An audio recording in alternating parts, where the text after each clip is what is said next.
Salutations everyone, this is your friendly neighborhood Razor, giving you a gameplay on the map C-Town. Ground war kill confirmed, and it is C-Town, so you know what that means. It's golden shotgun time. And today it's the golden AA-12 system of death and destruction. This gun is just a beast. Of course, I got damage and extended mags like I always do.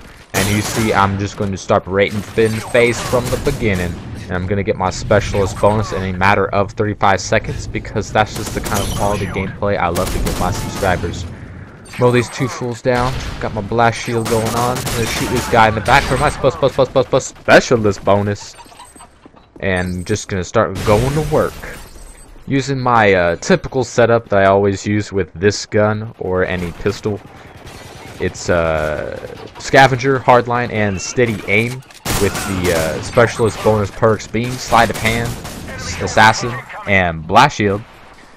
And it's a really good setup. Like I've said before, the AA-12 is a pretty good gun. It's definitely one of my favorites. I think it's one of the best shotguns in the game because it's fully automatic, and with those pump actions and guns of that nature, they are going to be better at range, but sometimes you're going to be getting those hit markers, and their enemies are going to outplay you. With the AA-12, there is no such thing as getting a hit marker. There's either you get the kill or someone killed you. There's no ifs, ands, or buts about it.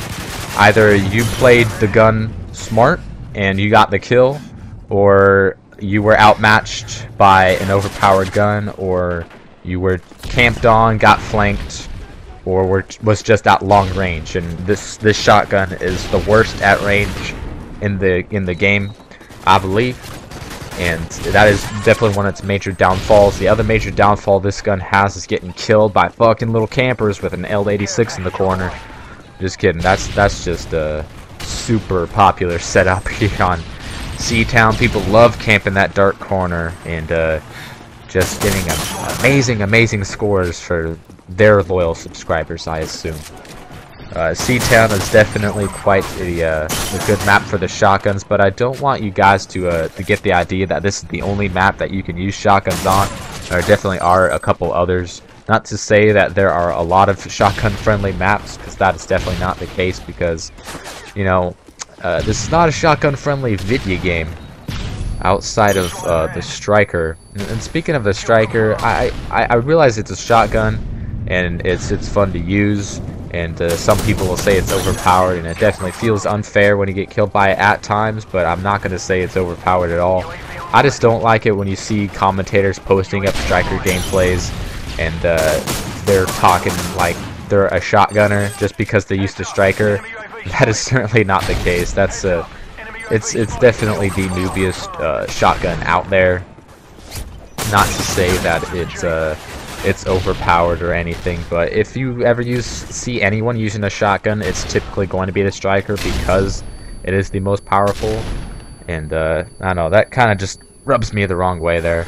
The AA-12 is definitely the best shotgun at close range, in my opinion. Some of you might prefer the Striker or whatever, and that's fine. But the AA-12 being fully automatic, like I said, if you get a shot on someone, they're probably going to die, because this gun is the best at close to mid-range. At long range, this gun definitely does suffer, as well as when engaging multiple enemies at a time, because even though you have extended mags and damage like I do, this gun is very difficult at taking out multiple enemies at a time, because it has such a small clip size. Even with extended mags, it's nowhere near as big as it was in Modern Warfare 2, and unfortunately there's no drum mag option, because that'd be overpowered, because that'd be a useful shotgun. And Infinity Ward can't have that. Striker only, that's the only shotgun you're allowed to use.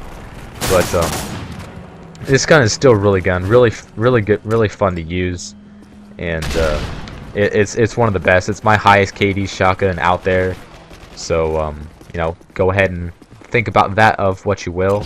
It's much higher than the Striker, the Spaz, or the Model, KSG, or the USAS.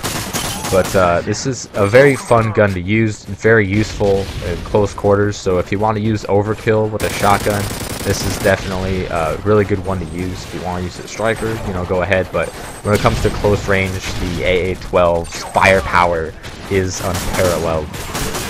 And yeah, I get taken out by a kid with a Kimbo FMGs there, because that's the best shotgun in the game, no question about it. And speaking of FMGs, you guys seen Ghost Rider 2 yet? I know it doesn't come out till tomorrow, but I saw it last night. It wasn't bad. Don't think I wasted my money on it or anything. I don't pay for shit, 'cause I'm too cool for that. But I saw it just so I could see my boy Tabes.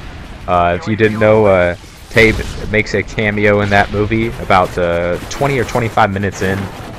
He's like this Swedish hippie. He's got like a mohawk and he's got this girlfriend. He's like all high on drugs or something. It's funny.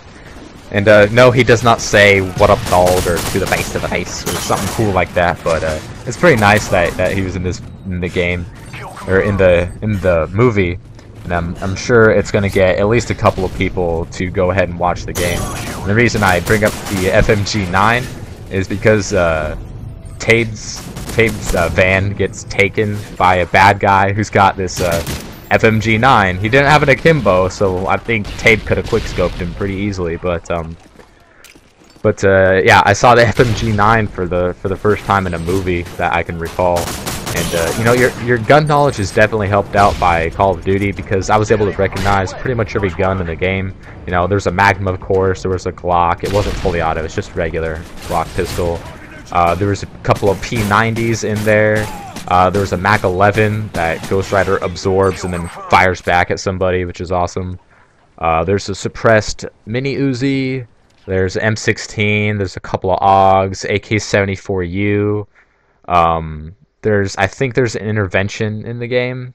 It looks a lot like the intervention, like the stock and the handle. Didn't get a good look at it, but the chick had bling on because she had thermal and a suppressor on it. So yeah, if you want to check out some Modern Warfare 2 and 3 guns, as well as a couple of Black Ops guns, go ahead and check it out. It wasn't too bad. If you at all like the first one, this one is definitely going to be up your alley. It's definitely better than the first, because the first one sucked balls, let's be honest. And you can see your boy Tabes in the movie for a few seconds, so that's pretty cool. Gameplay is over here. My final score is 38, 2, and 9 with the gold AA-12. Hope you guys enjoyed the video, and I'll see you guys next time.